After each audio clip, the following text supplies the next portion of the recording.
Alright, let's talk Virginia politics. If you've been keeping an eye on the news, you might have heard a new name making waves. John Reid. Who is he? Why is everyone suddenly talking about him? And why does this matter for the future of Virginia? Let's break it down. First up, John Reid is a conservative radio host from Richmond.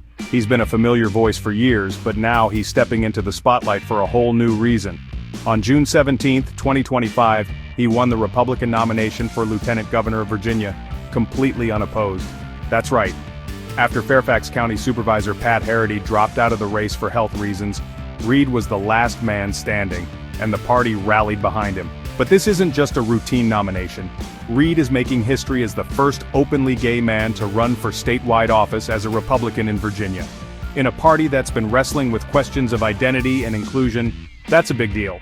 It's not just about his policies, it's about what his candidacy means for the GOP's future. Speaking of policies, let's get into what Reid stands for. First, education. He's made it clear. He wants to focus on teaching, not what he calls indoctrination. He's also tough on immigration, pledging to enforce the laws already on the books. And if you ask him about U.S. history and heritage, you'll get an earful. Reid's all about conserving landmarks and making sure the next generation remembers their roots. But it hasn't been all smooth sailing. His campaign hit a quick controversy when some lewd photos surfaced online, supposedly linked to an old Tumblr account. Reid denied any connection, and the issue seemed to fade almost as quickly as it appeared. For a moment, there were whispers inside the party about whether he should step aside, but Reid held firm and pushed forward.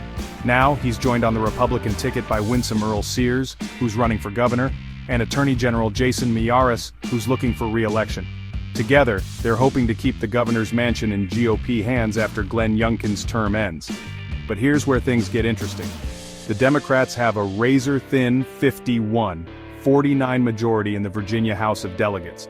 That means every vote, every district, and every candidate matters. Republicans aren't just playing defense, they're fighting to flip seats in some pretty blue areas like Petersburg, Goochland, Hopewell, and Williamsburg. So what does John Reid bring to the table? He's got deep roots in Virginia's Republican circles. He served on the Henrico County Republican Committee, worked for former Senator George Allen, and was even a delegate to the 2024 Republican National Convention. He knows the game, and he's got experience on the ground, but more than that, his campaign is a test for the GOP. Can they broaden their base while holding on to their core values?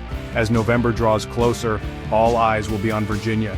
Will John Reid and the rest of the Republican ticket pull off a win, or will Democrats hold their ground? Whatever happens, you can bet this race is going to be one to watch. So keep your eyes peeled, because the story of John Reid is just getting started.